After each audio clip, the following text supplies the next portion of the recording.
गुरु रूप प्यारी साध संगत जी, आप सभी पवित्र आत्माओं के श्री चरणों में दास का कोटि कोटि प्रणाम है। परम पूज्य परम संत कृपाल सिंह जी महाराज जी साध संगत को समझा रहे हैं हमें भक्ति क्यों करनी चाहिए। महाराज जी फरमाते हैं, हम किसी से प्रेम क्यों करते हैं, हमारा सबसे ज्यादा प्यार गुरु के साथ क्यों होना चाहिए। पहली बात तो ये है कि उसके अंदर प्रभु प्रकट है। प्रभु है तो हमारे अंदर भी, परंतु प्रकट नहीं है। अपनी एक दृष्टि से ही वह हमें उठाकर पिंड से ऊपर ले आते हैं। हमें शुरू करने के लिए प्रभु को देखने और सुनने की पूंजी दी गई है। हमें गुरु की पूजा क्यों करनी चाहिए। परमात्मा प्यार है और हम भी प्यार देहधारी हैं। प्यार का कुदरती स्वभाव है कि वह किसी न किसी के साथ लगा रहता है। इसके द्वारा ही हम अपने शरीर, बच्चे, समाज और देश के साथ लगे रहते हैं। हमारा प्यार कई तरफ लगा हुआ है। गुरु के साथ प्यार करने का लक्ष्य ही ये है कि हमारा प्यार एकाग्र हो जाए। यह बिल्कुल पानी के उस पाइप की तरह है जिसमें बहुत सारे सुराख हों, जिनमें से पानी बूंद बूंद करके बाहर निकल रहा होता है। अगर आप बाकी सभी सुराख बंद कर दो और एक सुराख खुला रहने दो तो क्या होगा। आप देखोगे कि उस सुराख द्वारा पानी बड़ी तेजी से बाहर निकलेगा। गुरु के साथ प्यार करने का मतलब यही है कि आपका सारा प्यार एक जगह केंद्रित हो जाए। जहां पर वह मालिक प्रकट होता है उसके अंदर, क्योंकि प्रभु प्रकट होता है इसलिए उसमें कशिश होती है। वह आपकी आत्मा को अपनी तरफ खींच लेगा। आपने देखा होगा कि जब पक्षी बाहर उगने वाले फूलों को देखते हैं तो कैसे चहचहा उठते हैं। पक्षी कागज के फूलों और कागज की तस्वीर देखकर कभी आकर्षित नहीं होते। प्रभु को सुंदरता जो गुरु में पूर्ण तौर पर इजहार कर रही होती है, दूसरों को, आत्माओं को आकर्षित करती है।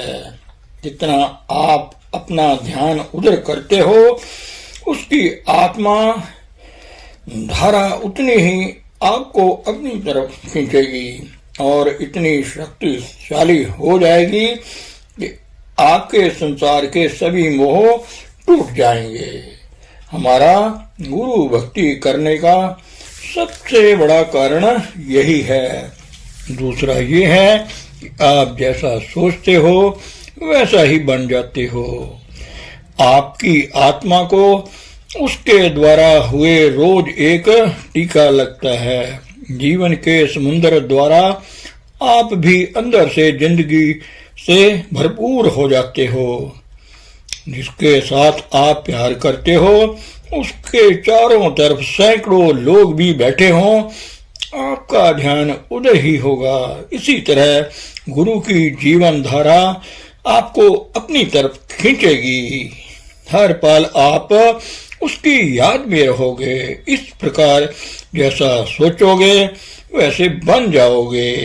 समय आने पर आप ये भूल जाओगे कि आप में और उसमें कोई अंतर है। जैसे कि सेंट पॉल ने कहा था, यह चाहे मैं हूं पर अब मैं नहीं, मेरे अंदर ईसा मसीह जो बस रहे हैं। इस तरह का शिष्य अपने गुरु का ही रूप हो जाता है और गुरु परमात्मा है। इसलिए गुरु के साथ हमारा प्यार करने का यही कारण है। हमें गुरु के कहने पर क्यों चलना चाहिए। अगर आपका किसी से प्यार है तो जिधर वह जाता है आप उसके पीछे हो जाते हो। परंतु अगर आपका प्यार गुरु के लिए, उस अंदर के परमात्मा के लिए है तो आप कहाँ जाओगे।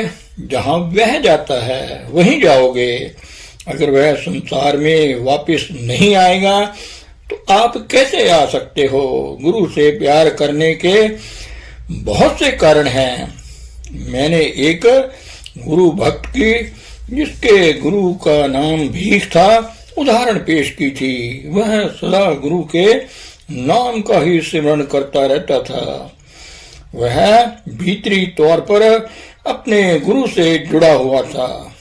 उस समय मुस्लिम राज्य था। लोगों ने कहा, भीख भीख कहते सुना और पूछा, तेरा प्रभु कौन है? उसने उत्तर दिया, मेरा खुदा भीख है। लोगों ने पूछा, तेरा रसूल कौन है? मेरा गुरु ही मेरा रसूल है।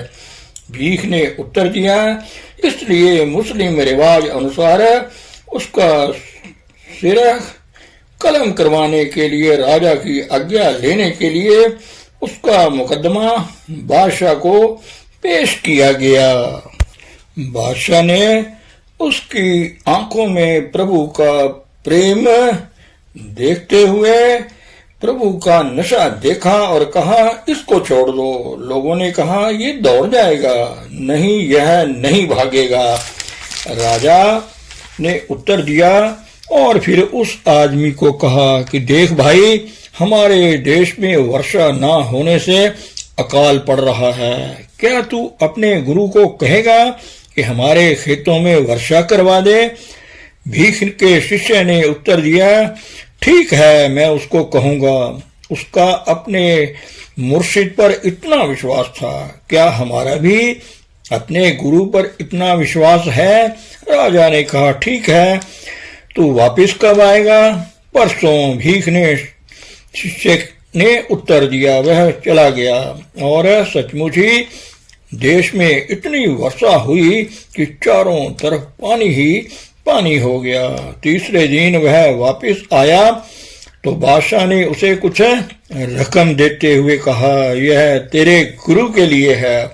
नहीं नहीं, यह सब वस्तुएं नष्ट होने वाली हैं। मैं नाशवान वस्तु अपने गुरु के पास नहीं ले जा सकता। भीख के चेले ने कहा, गुरु भक्ति का क्या फायदा है? आपने प्रभु को देखा नहीं। जब तक देखते नहीं, क्या किया जाए? इस सब का बढ़िया इलाज उसको देखना है जहां वह प्रकट है। अगर आपने ऐसे महापुरुष के दर्शन कर लिए तो समझो प्रभु के दर्शन कर लिए। ईसा जी का कहना है, जिसने प्रभु देख लिया उसने मेरे पिता के दर्शन कर लिए। इसलिए गुरु भक्ति ही प्रभु भक्ति है। आप सिर से लेकर पैरों तक उसकी मीठी याद में रंगे रहते हो। फिर समय के अनुसार आप अपने आप को बिल्कुल भूल जाओगे और आपको अपने और गुरु में कोई अंतर दिखाई नहीं देगा। मौलाना रूम साहब कहते हैं, मेरा अंदर अपने मुर्शिद से इतना लबालब भरा हुआ है कि मैं ये भूल गया हूँ कि मैं कौन हूँ। मैं तो अब हूँ ही नहीं। इसलिए इन बहुत सारे कारणों के कारण हम गुरु भक्ति करते हैं। अगर आप उपासक हो तो कहाँ जाओगे? आप वहीं जाओगे जहाँ वह जाता है। अगर आपका सारा ध्यान उस तरफ हो जाता है, वह आपको अपनी तरफ खींचेगा और आपकी सभी जंजीरें काट देगा। आप हजारों लोगों में बैठे हुए भी अकेले हो जाओगे। आपका ध्यान सिर्फ गुरु की तरफ ही होगा। बाहर से देखने पर आप संसार में विचर रहे होंगे, परंतु आप सांसारिक आदमी नहीं बल्कि गुरु के बंदे हो जाओगे। अगर आपका गुरु परमात्मा देहधारी है और आप उसके हुए हो तो आप भी परमात्मा देहधारी हो जाओगे। यही सबसे कुदरती ढंग है। कोई बहुत दार्शनिकता की जरूरत नहीं है। आप जैसा सोचोगे उसी तरह के बन जाते हो। हमें सिर्फ गुरु के हुक्मों की पालना करने की जरूरत है। यहीं से रूहानियत का खास शुरू होता है। कल ही मैंने आपको बताया था कि कौन कौन सी बातें अभ्यास में रुकावटें बनती हैं और अभ्यास से पूरा फायदा किस प्रकार उठाया जा सकता है। अब मैं आपको बता रहा हूं कि गुरु की भक्ति करने की जरूरत क्यों है। ये सारी बातें आपको समझाने के लिए बताई जाती हैं। हर चीज का कारण होता है और उसका समाधान भी होता है, परंतु सावधान रहना और किसी झूठे गुरु के जाल में ना फंस जाना। एक पूरे गुरु को परखने की कसौटी क्या है? एक सच्चा गुरु आपको ऊपर उठाकर अपने अंदर कुछ देखने और सुनने का अनुभव देता है। अगर थोड़े समय के लिए यह ऐसा करता है और शुरू करने के लिए शब्द और ज्योति की थोड़ी पूंजी भी दे देता है तो ठीक है। कसौटी तो यही है, बाहरी शान शौकत देखकर हंस मत जाना। इसलिए देखो कि वह क्या देता है। संसार में ऐसे बनावटी गुरुओं की बाढ़ आई हुई है। एक सच्चा गुरु नाम देते समय पहले दिन ही कुछ न कुछ अनुभव देता है। इसको फिर आप हर रोज अभ्यास से बढ़ा सकते हो। अगर बीज को जमीन में बोकर फिर उसको समय समय पर पानी दिया जाता है तो वह बढ़ता जाएगा। गुरु का प्यार ही वह पानी है। जितना उसकी याद में रहोगे उतना ही आप उसकी जीवन धारा प्राप्त करोगे। आप जीवन धारा से लबालब भर जाओगे। इसके बहुत सारे लाभ हैं।